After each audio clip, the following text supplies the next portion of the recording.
carefully through the law and the constitution, and then you have situations where this is overturned in court. And I think we can all agree that that is not an outcome we want, because that certainly does not move the process forward.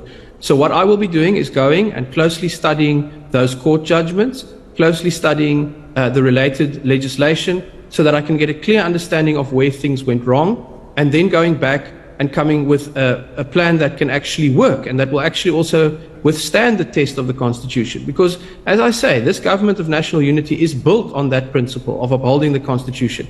So we cannot have a situation where the courts tell us that the government is actually breaking the law itself.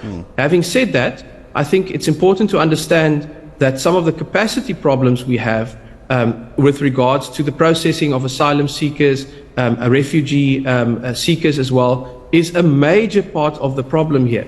Because what you can have, of course, even with the ZEP permit, is essentially a need to differentiate.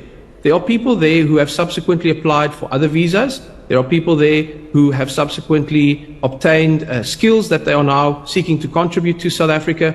And they have been waiting, like everyone or many other people, for a very long time to get those documents. So you could argue that Home Affairs is actually the failure or the culprit in that regard, because those are people who have tried to change their status in a legal way. And we cannot tar them with the same brush as people who actually enter the country illegally or who are violating even some of the ZEP issues. So we have to differentiate between people who are legally seeking to be in South Africa and those who are not. And I think we can't really do that until we have a department that's functional. And that's why the courts have told us that you have to get your own house in order